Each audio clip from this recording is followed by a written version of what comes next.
Qatar की महिलाओं के लिए सरकार ने कई अजीब नियम बनाए हुए हैं। इसको लेकर ह्यूमन राइट्स वॉच की एक रिपोर्ट सामने आई है, जिसमें इन अजीबोगरीब नियमों की कड़ी आलोचना की गई है। हालांकि कतर की सरकार को इस रिपोर्ट को गलत बता रही है।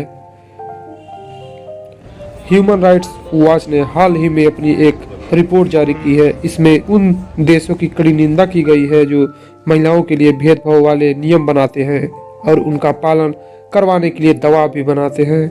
इसके लिए संगठन ने कतर की तीखे स्वर में निंदा की है। आपको बता दें कि कतर की महिलाएं अकेले विदेश यात्रा करने और गर्भ निरोधक दवाओं का सेवन के लिए गार्जियन के रूप में पुरुष की इजाज़त लेती है। इस रिपोर्ट में यह भी कहा गया है कि यहाँ पर आज भी महिलाओं को अपनी हर छोटी बड़ी ज़रूरतों के लिए पुरुषों की सहमति और इजाज़त की ज़रूरत होती है। वे स्वतंत्र रूप से कुछ नहीं कर सकती हैं। इस रिपोर्ट में इन नियमों में सुधार की मांग की गई है।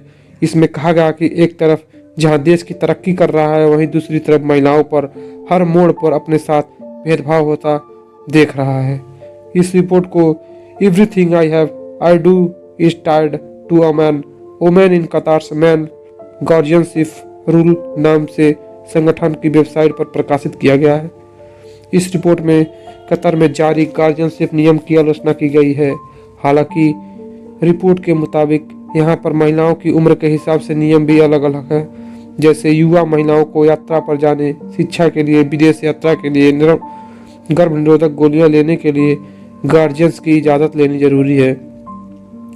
एफएमई ने सरकार के नुमाइंदों के हवाले से बताया है कि कतर में इस तरह के नियमों को मनमाने तरीके से व्याख्या की जाती है। कुछ मामले में इसकी शिकायत को लेकर कुछ महिलाएं कोर्ट तक जा पहुंची हैं। कतर में गार्जियन का पिता, पति, भाई, चचेरे भाई से होता है।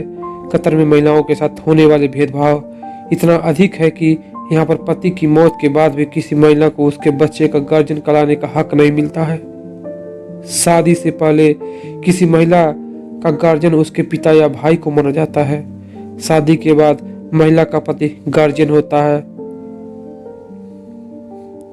कतर सरकार के कम्युनिकेशन ऑफिस द्वारा जारी बयान में कहा गया है कि कतर महिलाओं अधिकारों का प्रखर समर्थक है। कतर न केवल अपने देश की महिलाओं के लिए सोचता है, बल्कि देश के बाहर मौजूद महिलाओं के लिए भी सोच रहा है। इस बयान में कहा गया है कि लैंगिक बराबरी और महिला सशक्तिकरण खाड़ी देशों की सफलता का केंद्र बिंदु है।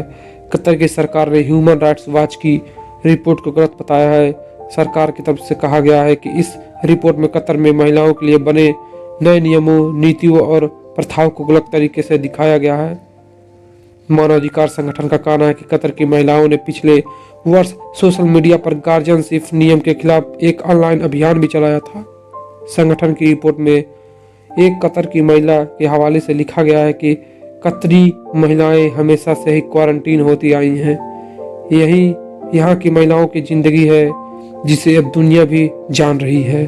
एक अन्य महिला के मुताबिक वो पढ़ना चाहती थी, लेकिन उसके पेरेंट्स उसके लिए तैयार नहीं थे। ये सब तब तक था जब उसको पढ़ाई के लिए स्कॉलरशिप तक नहीं मिली थी। हालांकि एएफपी ने रिपोर्ट में शामिल इस बयान की पुष्टि नहीं की है। 94 पन्नों की इस रिपोर्ट में कतर के 27 कानूनों, नियमों का विश्लेषण किया गया है। इस रिपोर्ट संगठन की तरफ से 73 महिलाओं के इंटरव्यू किए गए। इनमें 50 महिलाएं वो थी जिनको गार्जियनशिप नियम की वजह से आगे पढ़ाई करने से रोक दिया गया था या विदेश जाने से रोक दिया गया था। हालांकि कतर ने इस रिपोर्ट के सिरे से खारिज किया है, लेकिन कतर के आंतरिक मामलों में मंत्रालय से जारी हुए नियमों में भी यह भी शामिल है कि 25 वर्ष से कम की गैर शादीशुदा महिला बिना गार्जियन की इजाज़त देश से बाहर नहीं जा सकती है।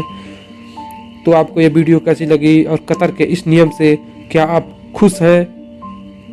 कमेंट बॉक्स में हमें ज़रूर बताएं और हमारे चैनल को सब्सक्राइब करें। धन्यवाद। जय हिंद, जय भारत।